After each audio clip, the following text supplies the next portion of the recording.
Hello दोस्तों, YouTube channel excellent exam में मैं विवेक आपका फिर से स्वागत करता हूं।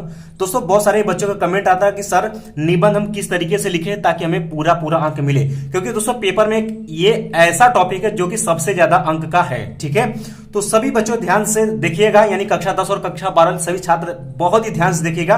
और ये वीडियो जैसे बताएंगे इसी तरीके से आपको निबंध लिख करके आएंगे तो ही आपको 9 नंबर मिलेगा, अन्यथा आपका 5-6 नंबर ही आपको मिलेगा। ठीक है, तो दोस्तों वीडियो शुरू करने से पहले एक बार आप सभी इस वीडियो को लाइक कर दीजिएगा और इस वीडियो को ज्यादा संख्या में आप सभी स्टूडेंट शेयर कर दीजिए। और चैनल पहली बार आए तो चैनल को जरूर सब्सक्राइब करिएगा और घंटी को दबा करके ऑल पर क्लिक कर दीजिएगा ताकि आने वाले समय की इंपॉर्टेंट क्लास की नोटिफिकेशन आपको मिलती रहे। साथ में जो बच्चे अभी तक टेलीग्राम और व्हाट्सएप ग्रुप से नहीं जुड़े, इस वीडियो के डिस्क्रिप्शन बॉक्स में जाएंगे, आपको लिंक मिल जाएगा, फटाफट जुड़ जाइए ताकि बोर्ड एग्जाम के लिए जितने इंपॉर्टेंट क्लास चले उसका लिंक आप सभी को मिलती रहे। तो चलिए बच्चों बात करते हैं कि आपको निबंध कैसे लिखना है। अगर बात करें बच्चों तो देखिएगा, सबसे पहले पेपर में आप लिखेंगे प्रश्नोत्तर संख्या, कक्षा 10 वाले में आप लिखेंगे 9 क्वेश्चन नंबर 9 में पूछता है आपसे निबंध, और कक्षा 12 में 14 नंबर पर पूछता है। ठीक है, इस तरीके से लिखेंगे।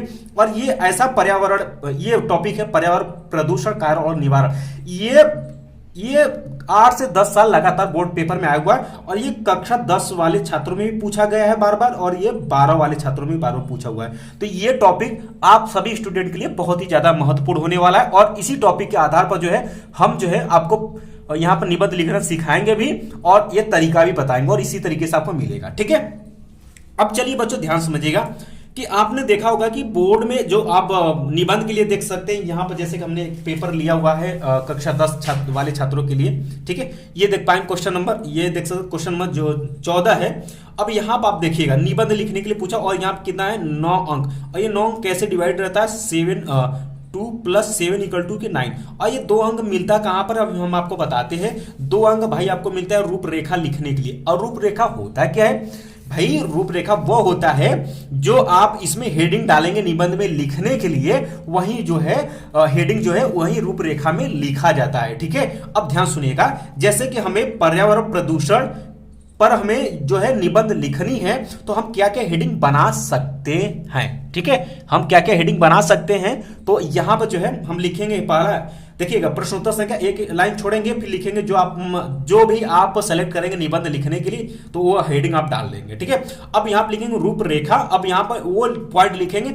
सबसे पहले ध्यान से बच्चे सुन लीजिए कि सबसे मोस्ट इंपोर्टेंट पहला हेडिंग, आप कोई भी निबंध लिखेंगे सबसे पहले हेडिंग आप डालेंगे प्रस्तावना। ये आपका कंपलसरी है कि प्रस्तावना अगर आप नहीं डालते, कोई दूसरा हेडिंग डाल देते हैं तो आपका नंबर पक्का कटेगा, भले से ही आपने रूपरेखा लिख रखा हो तो क्या हुआ। ठीक है, तो पहला हेडिंग प्रस्तावना और इस निबंध का सबसे लास्ट हेडिंग आपका उपसंहार रहना चाहिए, एग्जामिनर को दिखना चाहिए। ये पहले स्थान पर होगा और ये वाला एकदम लास्ट वाले स्थान पर होगा। ठीक है, किसी भी नंबर को, लेकिन ये लास्ट में ही लिखना होता है। तो प्रस्तावना यानी कि इंट्रोडक्शन, यानी कि जो भी आप निबंध लिखेंगे उसके बारे में आप मोटा मोटा परिचय देंगे किसे, प्रस्तावना में। ठीक है, अब बच्चों ध्यान सुनेगा। अब बहुत सारे बच्चे जब निबंध लिखना शुरू होते हैं तो उनको मन में हेडिंग नहीं पता होता है, तो चीजें आप यहां पर छोड़ सकते हैं। बाकी आप निबंध लिखना शुरू कर देते हैं, अगर बीच में हेडिंग आपको याद आ गई तो तुरंत यहां पर नंबर छूटा हुआ है, आप यहां पर लिख लीजिएगा कि कौन सा हेडिंग हमें आगे डालना है।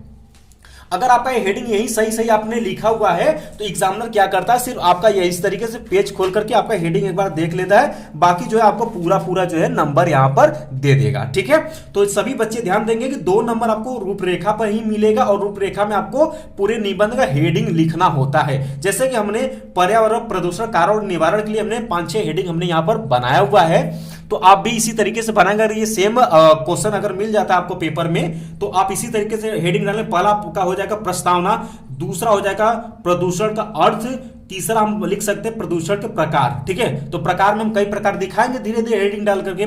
चौथा है प्रदूषण की समस्या और उससे हानियां, और 5वां समस्या का समाधान, यानी पर्यावरण प्रदूषण बढ़ रहा है तो इसका समस्या का समाधान हम कैसे पा सकते हैं, वो हेडिंग बना सकते हैं।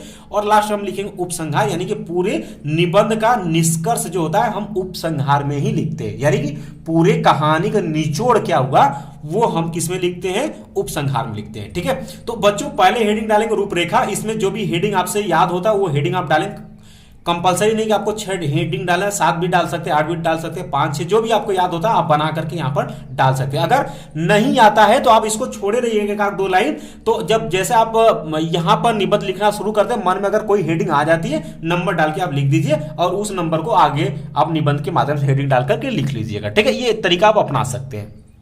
चलिए बच्चों आगे बढ़ते हैं। अब तो यहां पर आपने रूपरेखा में समझ लिया कि रूपरेखा में आपको क्या लिखना है। अब आप इसी रूपरेखा में से पहला हेडिंग उठाएंगे प्रस्तावना, तो आप लिखेंगे प्रस्तावना इस तरीके से। अब प्रस्तावना में हमने क्या बताया कि इस जो भी आप निबंध लिखे उसके बारे में आप परिचय देंगे मोटा मोटा, जैसे कि हमने लिया हुआ है कि पर्यावरण प्रदूषण कार्य और निवारण के लिए बात करें तो जो हमें चारों ओर से परिवृत यानी कि घिरे हुए हैं वही हमारा क्या है, पर्यावरण है। इस पर्यावरण के प्रति जागरूकता आज की प्रमुख आवश्यकता है क्योंकि यह प्रदूषित हो रहा है। प्रदूषण की समस्या प्राचीन एवं मध्यकालीन भारत के लिए अज्ञात थी। यह वर्तमान युग में हुई औद्योगिक प्रगति एवं शस्त्रों के निर्माण के फलस्वरूप यह समस्या उत्पन्न हुई है। तो यहां बच्चों हम आपको समझने के लिए थोड़ा थोड़ा यहां पर लिया हुआ है, आप इसको विस्तार में थोड़ा सा दिखा सकते हैं, कोई दिक्कत नहीं है। ठीक है, आप अपने क्वेश्चन बैंक में भी पढ़ करके आप दिखा सकते हैं या अपने मन से भी चीजें लिख सकते हैं, कोई दिक्कत नहीं है। ठीक है, यह रटने वाली चीज निबंध नहीं होती। निबंध का मतलब होता है कि आप कितना उस टॉपिक के बारे में जानते हैं, वो अपना मन आप उसमें करिए। अब इसमें बच्चों हमने दूसरा हेडिंग रूपरेखा में हमने डाला था प्रदूषण का अर्थ, तो यहां पर आप डालिए प्रदूषण का अर्थ इस तरीके से। ठीक है, अब यहां लिखिए स्वच्छ वातावरण में ही जीवन का विकास संभव है। पर्यावरण का निर्माण प्रकृति के द्वारा किया गया है। प्रकृति द्वारा प्रदत्त पर्यावरण जीवधारियों के अनुकूल होता है। तब थोड़ा सा आपको डेमो के तौर पर दिखा, ये आप इसके बारे में और भी लिख सकते हैं। चलिए इतना बात हो गई। और इसके बाद जो है आपका तीसरा हेडिंग आता था प्रदूषण के प्रकार। ठीक है, तो बच्चों यहां पर आप देख पाएंगे प्रदूषण के प्रकार में इस तरीके से आप देख पाएंगे यहां पर प्रदूषण के प्रकार में कि आज के वातावरण प्रदूषण निम्नलिखित रूपों में दिखाई पड़ता है। तो अब प्रदूषण के प्रकार तो आप सभी जानते हैं कि वायु प्रदूषण, जल प्रदूषण, ध्वनि प्रदूषण, रेडियोधर्मी प्रदूषण, मृदा प्रदूषण, ये इसके बारे में आप लिख सकते हैं, बिल्कुल भली बात है। ठीक है, तो वायु प्रदूषण में आप लिख सकते हैं कि वायु जीवन का अनिवार्य स्रोत है। प्रत्येक प्राणी को स्वस्थ रूप से जीने के लिए शुद्ध वायु की आवश्यकता होती है, जिस कारण वायुमंडल में इसका विशेष अनुपात होना आवश्यक है। जीवधारी सांस द्वारा ऑक्सीजन ग्रहण करता है और कार्बन डाइऑक्साइड छोड़ता है। इसके बाद दोस्तों आप लिखेंगे दूसरा जल प्रदूषण। जीवन के अनिवार्य स्रोत के रूप में वायु के बाद प्रथम आवश्यकता जल की होती। जल को जीवन कहा जाता है। जल का शुद्ध होना स्वस्थ जीवन के लिए बहुत ही आवश्यक है। तो बच्चों इस तरीके से आप लिखेंगे। इसके बाद आप तीसरा हेडिंग डाल सकते हैं ध्वनि प्रदूषण या रेडियोधर्मी प्रदूषण। तो ध्वनि प्रदूषण में आप लिखेंगे ध्वनि प्रदूषण आज की एक नई समस्या, इसे वैज्ञानिक प्रगति ने पैदा किया है। मोटर, कार, ट्रैक्टर, जेट विमान, कारखानों से सायरन मशीनें, लाउडस्पीकर आदि ध्वनि के संतुलन को बिगाड़कर ध्वनि प्रदूषण उत्पन्न करते हैं। ठीक है, इसके बाद दोस्तों अगला डाल सकते हैं कि रेडियोधर्मी प्रदूषण। आज के युग में वैज्ञानिक परीक्षणों का वो जोर है। परमाणु परीक्षण निरंतर होते ही रहते हैं। इनके अनेक विस्फोट से रेडियोधर्मी पदार्थ वायुमंडल में फैल जाते हैं और अनेक प्रकार के जीवन को क्षति पहुंचाते हैं। इस तरीके से दोस्तों प्रदूषण के प्रकार में आप हेडिंग डाल करके लिख सकते हैं, और सारे हैं लिख सकते हैं। फिर आगे बच्चों आपका हेडिंग बढ़ता है। ठीक है, आगे बच्चों आपका हेडिंग यहां पर आप देख पाएंगे आपका बढ़ता है। ठीक है, अब अगला आपका था रासायनिक प्रदूषण, पांचवा डाल लेंगे इसी तरीके से कि कारखानों से बहते हुए अवशिष्ट द्रव्यों के अतिरिक्त उपज में वृद्धि की दृष्टि से उपयुक्त कीटनाशक दवाइयों और रासायनिक खादों से भी स्वास्थ्य पर प्रतिकूल प्रभाव पड़ता है। इसका दोस्तों अगला हेडिंग हमने रूपरेखा में क्या डाला था, ठीक है, कि प्रदूषण की समस्या और उससे हानियां। इसमें लिखेंगे निरंतर बढ़ती हुई मानव जनसंख्या, रेगिस्तान को बढ़ते जाना, भूमि का कटाव, ओजोन की परत का सिकुड़ना, धरती के तापमान में वृद्धि, वनों के विनाश तथा औद्योगिकरण ने विश्व के सम्मुख प्रदूषण की समस्या पैदा कर दी। इसके बारे में और भी बनाकर चीजें लिख सकते हैं। अब लिखेंगे समस्या का समाधान। अगला हेडिंग था पांचवा कि महान शिक्षाविदों और नीति निर्माताओं ने इस समस्या की ओर गंभीरता से ध्यान दिया है। आज विश्व का प्रत्येक देश इस ओर सजग है। वातावरण को प्रदूषण से बचाने के लिए वृक्षारोपण सर्वश्रेष्ठ साधन कह सकते हैं। ठीक है, इसके बाद बच्चों यहां पर अगर बात कर लेते हैं लास्ट वाला हेडिंग हमने क्या बताया, आपका लास्ट रहेगा क्या, आपका उपसंहार। उपसंहार में आप किसी भी निबंध का निष्कर्ष लिखते हैं तो लिखेंगे पर्यावरण में होने वाली प्रदूषण को रोकने व उसके समुचित संरक्षण के लिए समस्त विश्व में एक नई चेतना उत्पन्न हुई है। हम सभी का उत्तरदायित्व है कि चारों ओर बढ़ते इस प्रदूषित वातावरण के खतरों के प्रति सचेत हों तथा पूर्ण मनोयोग से संपूर्ण परिवेश को स्वच्छ व सुंदर बनाने का प्रयत्न करें या यत्न करें। ठीक है, तो बच्चों इस तरीके से जो है आपको जो है यहाँ पर निबंध लिखनी है। तो इस तरीके से अगर आप निबंध लिखते हैं तो 9 में आपको अगर राइटिंग अच्छा और निबंध आपने सही से लिखा हुआ, हेडिंग अच्छी है तो आपको 9 भी मिल सकता है या 8.5 नंबर आपको आसानी से मिल जाएगा। तो कल के पेपर में आप सभी को इसी तरीके से जो है निबंध लिख करके आना है। ठीक है, बाकी वीडियो के माध्यम से मैंने आपको बता ही दिया है कि कौन कौन से आपके मोस्ट इंपॉर्टेंट निबंध है।